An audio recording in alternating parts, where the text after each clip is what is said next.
অসম চৰকাৰৰ কেবিনেটত ৰাভা হাছং স্বায়ত্ত পৰিষদৰ এলেকাৰ বাহিৰত বসবাস কৰা ৰাভা জনগোষ্ঠীৰ বাবে ৰাভা উন্নয়ন পৰিষদ গঠনৰ সিদ্ধান্ত। তামুলপুৰ জিলাৰ ৰাভা ছাত্ৰ সন্থা, ৰাভা সাহিত্য সভা, ৰাভা উন্নয়ন পৰিষদ দাবী সমিতি, ৰাভা মহিলা পৰিষদকে আদি কৰি বিভিন্ন ৰাভা জাতীয় সংগঠনৰ অসম চৰকাৰৰ কেবিনেটৰ সিদ্ধান্তক আদৰণি।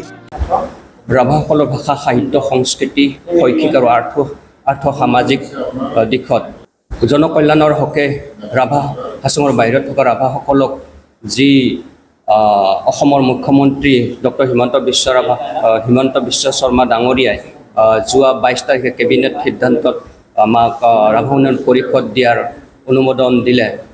তাৰ বাবে আমি নিখিল ৰাভা ছাত্ৰ সন্থা তামুলপুৰ জিলা সমিতিয়ে অশেষ ধন্যবাদ আৰু কৃতজ্ঞতা জনাইছোঁ। ইয়াৰ লগে লগে অসম প্ৰদেশ বিজেপিৰ সভাপতি মাননীয় দিলীপ শইকীয়া ডাঙৰীয়া আৰু অসমৰ শিক্ষামন্ত্ৰী ডাক্তৰ অনুজ পেগু ডাঙৰীয়ালৈ অশেষ কৃতজ্ঞতা আৰু ধন্যবাদ জ্ঞাপন কৰিছোঁ।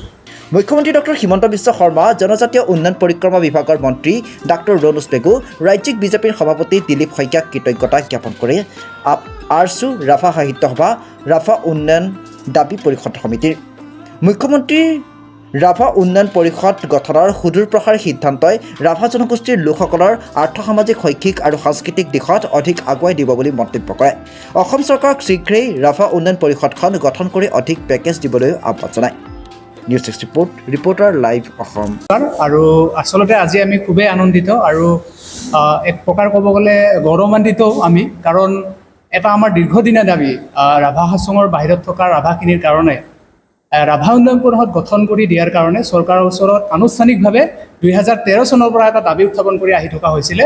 আৰু আহি আজি আমাৰ যোৱা পৰহি অসম চৰকাৰৰ কেবিনেট বৈঠকত যি এটা সিদ্ধান্ত ল'লে, সেই সিদ্ধান্তটোত সঁচাকৈ আমি খুব আপ্লুত হৈছোঁ।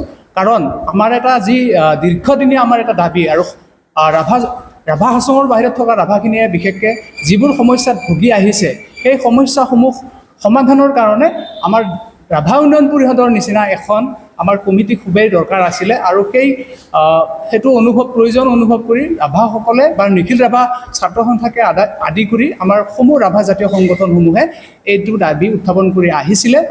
আৰু আহি শেহতীয়াকৈ যোৱা পৰহি আমাৰ অসম চৰকাৰে যি এটা সিদ্ধান্ত ল'লে, সেই সিদ্ধান্ত খুবেই আমি সঁচাকৈ আনন্দিত আৰু সকলোকে ধন্যবাদ জনাইছোঁ। বিশেষকৈ অসমৰ আমাৰ ডাইনামিক মিনিষ্টাৰ মাননীয় ডক্টৰ হিমন্ত বিশ্ব শৰ্মা ডাঙৰীয়া, লগতে আমাৰ অসম ৰাজ্যিক বিজেপি সভাপতি আমাৰ শ্ৰদ্ধাৰ দিলীপ শইকীয়া ডাঙৰীয়া, আৰু আমাৰ জনজাতীয় দপ্তৰৰ যিগৰাকী মাননীয় মন্ত্ৰী ডক্টৰ অনুজ পেগু ডাঙৰীয়া, আৰু আমাৰ ৰাভা হাছঙৰ শ্ৰদ্ধাৰ চিফ টংকেশ্বৰ ৰাভাদেৱকে আদি কৰি নিখিল ৰাভা ছাত্ৰ সন্থা, আমাৰ আটাইকেইটা জাতীয় সংগঠনৰ তৰফৰ পৰা, আমাৰ বিশেষকৈ তামুলপুৰ জিলাৰ তৰফৰ পৰা আমি ৰাইজৰ হৈ সকলোকে আন্তৰিক ধন্যবাদ জ্ঞাপন কৰিছোঁ অসম চৰকাৰলৈ।